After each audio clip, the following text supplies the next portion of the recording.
Bonjour, je suis ici avec Werner Boxler, un grand ami maintenant et qui est très très actif en tout ce qui est en train de se passer au niveau du Covid actuellement. Tu es coprésident des Amis de la Constitution qui s'est créé cet été et puis on était ensemble sur le Grütli. Ouais. Et là, vous avez eu un grand succès, ou on a eu un grand succès puisque je fais aussi partie. Raconte peut-être ce qui s'est passé avec justement le référendum par rapport à la... Contre la loi Covid, effectivement, les chambres fédérales, malgré nos mises en garde, ont eu l'audace de voter la loi Covid-19 qui prolonge le droit d'urgence. Ça veut dire que c'est une loi urgente qui permet quelque part de continuer au Conseil fédéral de gouverner par ordonnance. Et ceci lui permet de gouverner au-dessus du peuple suisse et également du Parlement. Décider vraiment des mesures, etc., comme il le veut en fait. On ferme, on ouvre C'est ça. les restaurants, les boutiques, etc., tout ça. Ouais. Comme ça se passe depuis le mois de mars. En début, bien sûr, on pouvait comprendre qu'il fallait craindre le pire, le worst case, avec 10 à 50 000 morts en Suisse. Ça n'a pas eu lieu. Et au mois de mai, nous avons vu qu'il y avait besoin d'agir. Donc, les Amis de la Constitution se sont créés en allant d'abord sur la prairie du Grütli, où nous avons renouvelé le serment du Grütli en récitant 4 langues le préambule de la Constitution suisse. Et par la suite, nous avons créé l'association avec 23 membres fondateurs. Et maintenant, aujourd'hui, nous sommes à 2150 membres. Ça veut dire, ça répond à un besoin des citoyens et citoyennes suisses de rétablir la démocratie directe. Sur cela, nous avons lancé le référendum contre la loi Covid-19 et vraiment, je suis très très content de voir que voilà, il y a vraiment des citoyens qui sont en route et puis qui ont récolté jusqu'à 65 000 signatures. Je félicite tout le monde pour ce succès. Ça, c'est extraordinaire. Ça veut dire que ça va être voté en fait par le peuple en mois de juin. On est d'accord? Donc il y aurait une votation officielle par rapport à ça. C'est tout à fait ça. Donc, nous avons déjà reçu l'invitation de créer le texte pour le livret qui est donné à tous les citoyennes et citoyens. Ça va donc avoir lieu le 13 juin 2021, sauf erreur, sauf changement, évidemment. Et nous allons être actifs tout au long de ce processus pour essayer de donner les informations qui sont malheureusement pas bien diffusées par les médias officiels, ce que nous déplorons. Oui, ça c'est vraiment un peu la catastrophe. Ouais. Moi je connais beaucoup de gens qui qui regardent pas forcément les autres médias, qui croient pas du tout aux autres médias, où les informations sont vraiment tout autres, notamment par rapport à la vaccination. Peut-être parlons quand même un tout petit peu de cette vaccination. Qu'est-ce que toi tu ressens par rapport à ça? Moi, je ressens ça comme quelque chose de précipité. D'habitude, les vaccins sont testés pendant 5 à 10 ans. Et là, il s'agit en plus d'une nouvelle génération, une génération de vaccins génétiques qui sont susceptibles de modifier l'ADN. Ouais. Et puis, c'est aussi significatif quand nous entendons que les femmes doivent avoir des contraceptifs pendant 3 mois, car pendant la période après vaccination... Ils doivent absolument, en aucun prétexte, tomber enceinte. Voilà. Parce que c'est très, très dangereux. Voilà, ça c'est pour les ovocytes. Pour les spermatozoïdes, il y a aussi des soupçons que ça pourrait les atteindre. Évidemment, moi je ne suis pas médecin, donc je ne suis pas spécialiste en la matière. N'empêche, quand j'entends les chercheurs et puis les médecins parler de ça, ils sont tous préoccupés. Ceux qui mettent la chose en question sont préoccupés par les conséquences, par les effets secondaires dont on ne mesure pas la largeur, les possibilités. Et nous sommes, personnellement, donc je suis vraiment interpellé par la précipitation de Swissmedic et également du Conseil fédéral qui peut, justement par la nouvelle loi, autoriser des médicaments et des vaccins qui ne sont pas suffisamment testés. Donc je suis préoccupé et je compatis avec tous ceux qui sont obligés, malgré le fait qu'on dit que ce n'est pas obligatoire. Oui, c'est terrible. Il y en a tout ce quand qui est même. les personnes âgées. Parce que là, ce qui est intéressant, c'est que vous avez aussi rédigé une lettre qui va à toutes les personnes, la parenté des femmes, des êtres qui sont dans les EMS. Et peut-être tu peux expliquer quelques mots là-dessus. Tout à fait. Donc, nous préconisons que la liberté vaccinale est un droit fondamental. Pour ça aussi, les amis de la Constitution. L'article 10 de la Constitution fédérale garantit l'intégrité physique et psychique. Et sur cette base-là, nous invitons toute personne qui ne veut pas être vaccinée de le faire savoir. Là, notamment, il y a une lettre pour les personnes en EMS qui peuvent signer cette lettre. Et par là... je vais la mettre en dessous, comme ça les gens très peuvent regarder le lien. Oui. Ouais. Et qui sont, qui peuvent attester qu'ils ne veulent en aucun cas être vaccinés avec un vaccin insuffisamment testé. Oui. Et ça permet aussi aux familles qui ont une parenté à l'EMS de le signer, la personne qui représente la personne âgée en EMS. Oui. Oui. Donc il y a les personnes âgées, il y a des personnes avec des maladies, je crois. Quelles sont les personnes qui doivent être vaccinées en premier? Alors il y a justement 4 groupes. Dans les 4 groupes, c'est des personnes vulnérables. Et là-dedans... voilà, en tous les cas, il y a les personnes âgées en EMS, il y a aussi les résidents en institution, il y a également les prisonniers, il y a certains patients et par ricochet aussi les personnes qui sont en contact avec ces personnes-là. Avec les personnes soignantes aussi, non? Les personnes soignantes aussi doivent se faire vacciner, je crois. Ils sont en première ligne de mire.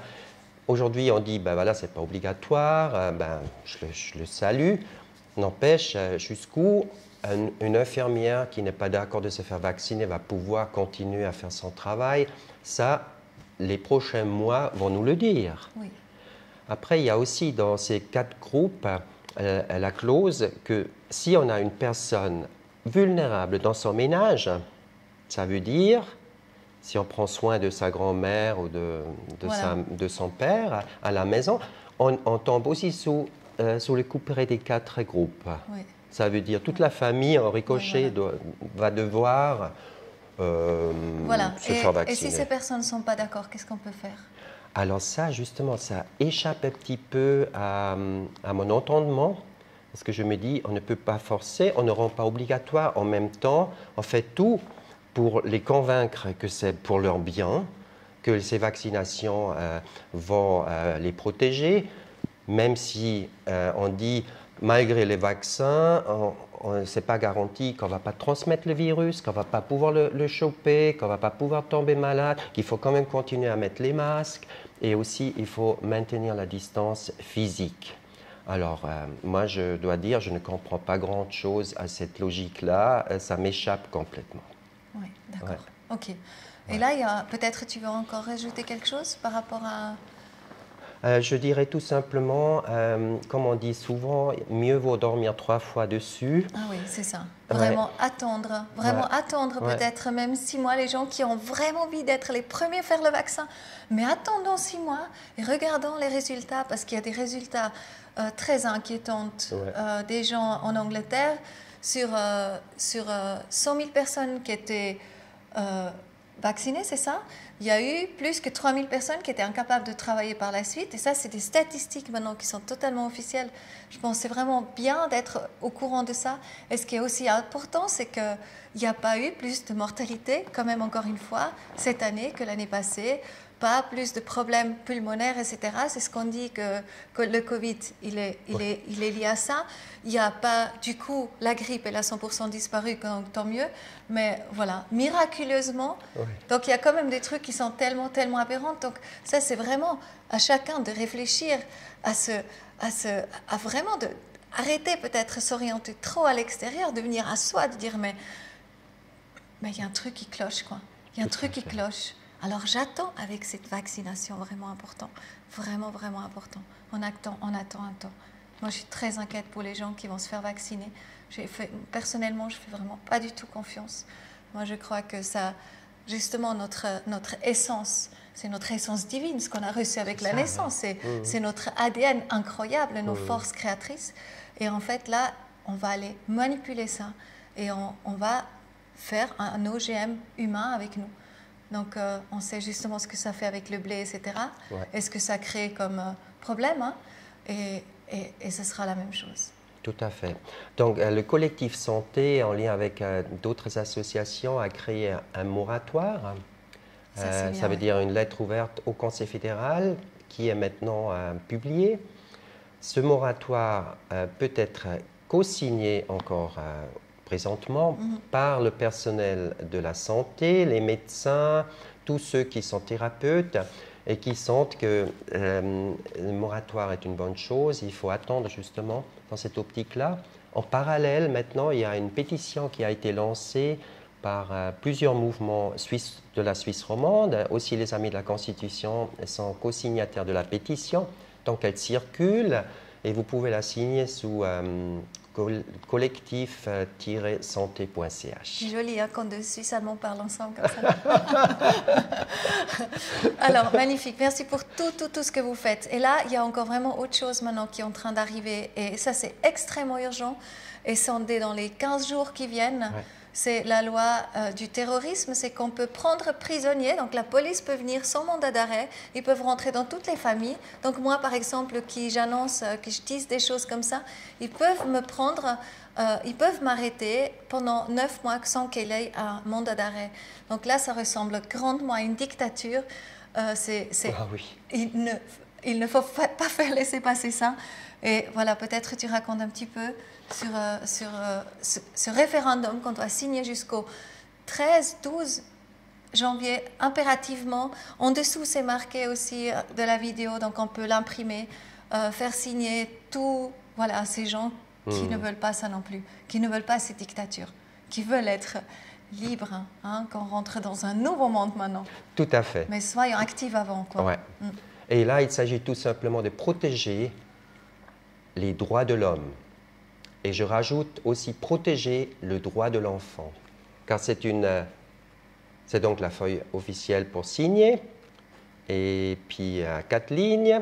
On peut signer cette feuille par commune, c'est impératif. Les grandes villes, c'est une commune. Voilà, pour ceci. Et l'envoyer plus tard, le 11 janvier. Et derrière, et ça, justement, les gens ils peuvent aussi le lire tout de suite. Donc là, c'est vraiment bien marqué. Pourquoi il faut absolument dire non à cette... on est d'accord. Oui, nous sommes d'accord. C'est juste pas possible. Ouais. C'est juste pas possible. C'est juste pas possible. C'est justement, ça met en fait en question l'état de droit. C'est juste incroyable. Voilà, je commence quand même par la mise à mal des droits de l'homme, comme je disais avant. Elle est en fait contraire à la Convention européenne des droits de l'homme. En effet, la Suisse ne respecterait pas les standards minimaux internationaux et se retrouverait, en cas d'acceptation de cette loi, au même niveau que des États dont les lois sont très souvent arbitraires, comme par exemple l'Arabie saoudite. Quel exemple la Suisse donnerait-elle au monde, elle qui accueille des multiples ONG?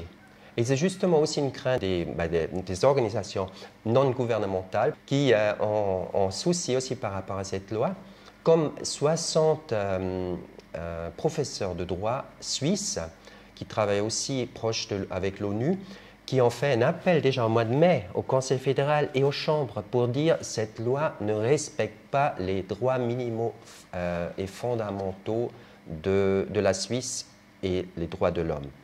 Il y a aussi la criminalisation arbitraire du citoyen qui est possible. Ça veut dire, sur simple soupçon, la police fédérale peut intervenir, peut forcer la porte d'un citoyen et puis quelque part le séquestrer. Ça s'appelle assignation à domicile. Il y a des mesures, plusieurs mesures possibles quand la personne est présumée qu'elle pourrait mener des activités terroristes Ou autrement dit... Mais on est d'accord, une activité terroriste, c'est justement déclarer déjà qu'on n'est pas pour ces vaccins. Ben, bien sûr. Donc Ça, moi, je suis totalement dans la cible. alors, si Moi, tu es toi aussi. contre comme on dit, le bon fonctionnement de l'État, en faisant peur aux gens, parce que, par exemple, si on ne porte pas toujours le masque, ça pourrait quand même faire peur. On pourrait être déclaré comme... Déjà, on est... Oui, mais même si je fais une vidéo, j'imagine. Si je déclare ça officiellement... Ah ben, j'espère pas. Ah, ça se peut. Ah oui? Oui, je pense. Tu penses? Oui. Alors, à partir de là... Je trouve que ça vaut la peine. Oui. Je trouve vraiment... Moi, je prends vraiment, Ouais. encore, vraiment volontiers. Je vais en prison, je ne sais pas combien de temps. Mais si des gens ne font pas ce vaccin... Parce qu'en ce moment, je trouve c'est... Voilà, on parle toujours protéger la nature, mais en ce moment, c'est protéger ces êtres qui ne sont pas au courant de ce qu'il y a là-dedans. Donc, vraiment, vraiment... Alors, les coronasceptiques que nous sommes, ben, c'est devenu une catégorie. Oui, donc, quand le Blick a écrit ben, voilà, par rapport à la plainte qu'on a déposée à la police cantonale, parce qu'elle est intervenue justement pour empêcher les récolteurs de récolter les signatures contre cette loi, ben, on a porté plainte et le Blick il parle des coronasceptiques. Ben, nous sommes tout simplement, moi je me sens avant tout citoyen de la Suisse, je me sens représentant d'une démocratie directe qui a énormément de valeurs, dont je suis fier. Et je me positionne... Ce qui compte maintenant vraiment à sauvegarder. Ah oui, parce tout à fait. On ne dirait pas qu'il y a encore ça. Et je me positionne au milieu de toutes les tendances de la droite, de la gauche, du haut, de bas, comme dit Annie de Falkis. C'est le parti de l'amour qu'il faut créer. Ah oui. Et pour moi, je suis tout simplement en train de vouloir rétablir quelque chose de sain et de sensé. Oui. Et là, ce n'est pas le cas, parce que si on peut être soupçonné d'être un terroriste, tout simplement parce qu'on pense différemment, aussi les journalistes par exemple. Déjà aujourd'hui, il y a une bonne partie des journalistes qui n'a plus le droit de s'exprimer selon leur âme et conscience, comme c'est écrit dans la déontologie journalistique. Après, il y a aussi l'assignation à domicile des enfants. Ça veut dire, quand je dis enfants, c'est plutôt des jeunes à partir de 15 ans. On tombe aussi sur le couperet de cela. On peut donc avoir des entretiens forcés après par la police. On peut aussi avoir une interdiction de contact et aussi une interdiction géographique, de ne plus pouvoir quitter un certain périmètre. Il y a aussi la surveillance électronique, voilà, donc comme un prisonnier. Vraiment. Où tout est enregistré, et aussi la localisation par téléphone mobile. Alors quand j'entends ça, je me dis, j'ai compassion avec des personnes qui pensent que c'est vraiment la chose qu'il faut faire, avec une loi qui ne définit pas clairement le terrorisme et les contours de ceux qui pourraient être limités par tout ça. Mais ce qui est positif, c'est vraiment qu'on peut dire non à ça. Oui. Jusqu'au 13 janvier encore. Alors jusqu'au 13, ça veut dire le courrier doit être arrivé le 13. Voilà. Donc parce que vraiment, faisons-le. C'est une action concrète qu'on peut faire. Tout à fait, et c'est extrêmement important. Je crois que le monde, il a besoin de juste un pays en tant que référence. Et après, les autres pays vont se référencer. Tu te rends compte, la Suisse est le seul pays qui va pouvoir voter sur la loi Covid-19. Alors ça, c'est vraiment important. C'est important. Donc ça vaut la peine de s'engager pour ça. Et si la Suisse peut aussi voter sur cette loi qui aussi viole la présomption d'innocence, ça veut dire, avant, il fallait que le tribunal, le procureur trouve quelque chose qui est vraiment prouvé pour pouvoir enfermer quelqu'un. Voilà, là, quelqu'un peut être enfermé pendant 6 mois, prolongeable de 6 mois. J'ai lu ça ce matin. Sans mandat d'arrêt, sans rien du tout. Il y a juste le juge qui doit dire, quand même, pour l'assignation à domicile, il doit donner son feu vert, mais sans procès aucun. Voilà, on n'y est pas encore et surtout, on peut faire quelque chose concrètement. Tout à fait. Alors ça, c'est très bien. Merci Werner. Merci à toi. On finit encore sur un mot de la joie. Je propose que vraiment, le monde dans lequel on va, et je pense que c'est très très important, c'est que tout ça, c'est venu à la surface, on peut le voir, c'est un immense mensonge qui se présente à nous tous et heureusement quelque part il se présente parce que là, il s'agit les gens sont déçus en ce moment, ils sont déçus du gouvernement, ils ne comprennent pas.